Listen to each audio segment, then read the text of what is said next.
ফেনীর ফুলগাজীতে গেল দুদিন ভারী বৃষ্টিপাত না হওয়ায় মুহুরী নদীর কোথাও আর বাঁধ ভাঙেনি। প্লাবিত হওয়া গ্রামের নিম্নাঞ্চলের পানি নামতে শুরু করেছে, তবে দৃশ্যমান হচ্ছে বন্যা পরবর্তী ক্ষয়ক্ষতির চিত্র। ঝুঁকিপূর্ণ বাঁধ ভাঙন মেরামতের জন্য জিও ব্যাগ এনে কাজ শুরু করেছেন বলে জানালেন পানি উন্নয়ন বোর্ডের কর্মকর্তারা। ফেনী থেকে শেখ ফরিদউদ্দিন আতারের প্রতিবেদন। ভারতের উজান থেকে নেমে আসা পাহাড়ি ঢলে গেল বৃহস্পতিবার রাতে বাঁধ ভেঙে যাওয়ায় উপজেলার উত্তর বড়ইয়া, দক্ষিণ বড়ইয়া, বিজয়পুর, বশিকপুর সহ পাশের বিভিন্ন নিম্নাঞ্চল প্লাবিত হয়। নদীর পানি কমার সঙ্গে সঙ্গে স্পষ্ট হয়েছে ক্ষয়ক্ষতির চিহ্ন।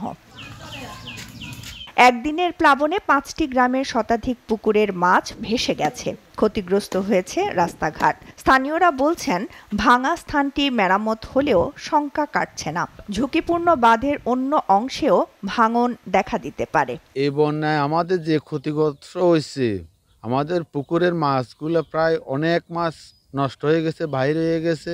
বেড়িবাঁধগুলো মজবুত না হওয়ার কারণে বিশেষ করে সমস্যার সৃষ্টি হয়। সরকারের তরফ থেকে কোনো ধরনের সাহায্য সহযোগিতা কোনো কিছুই আমরা পাই নাই। মুহুরী নদীর পানি এখন বিপদসীমার নিচ দিয়ে প্রবাহিত হচ্ছে। ঝুঁকিপূর্ণ বাঁধ ও ভাঙন মেরামতের জন্য জিও ব্যাগ এনে কাজ শুরু হয়েছে বলে জানান পানি উন্নয়ন বোর্ডের এই কর্মকর্তা। পানি উন্নয়ন বোর্ড কোনো দায়সারা কাজ করবে না। এখানে আপনারা দেখতেছেন আমাদের জিও ব্যাগ যেটা ফিলিং হয়েছে সেটা গোনার জন্য একটা স্থানীয়ভাবে কমিটি আছে, যেখানে জেলা প্রশাসনের একজন সদস্য থাকে এই কমিটিতে। এছাড়া জিও টিউবটাও কাউন্টিং করবে কমিটি। প্রত্যেকটা জিনিসই এখানে স্বচ্ছতার সাথেই করা হবে। এদিকে স্থানীয় উপজেলা প্রশাসন জানিয়েছে, বন্যায় ক্ষয়ক্ষতির পূর্ণাঙ্গ হিসাব নিরূপণ করা সম্ভব হয়নি। মৎস্য, কৃষি সহ সংশ্লিষ্ট অন্যান্য বিভাগ বন্যা পরবর্তী ক্ষয়ক্ষতির জরিপ চালাচ্ছে।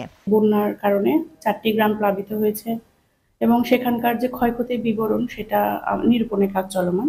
এছাড়া আমরা উপজেলা প্রশাসন এবং জেলা প্রশাসনের পক্ষ থেকে ক্ষতিগ্রস্তদের পাশে সবসময় সাহায্য নিয়ে দাঁড়িয়েছি। 2024 সালে ভয়াবহ বন্যায় ফেনীর সবগুলো উপজেলা প্লাবিত হয়। মুহুরী নদীর বাঁধের 102টি স্থানে ভাঙন হয়েছিল, কিন্তু 1 বছরেও ভাঙনগুলো সংস্কার করা হয়নি।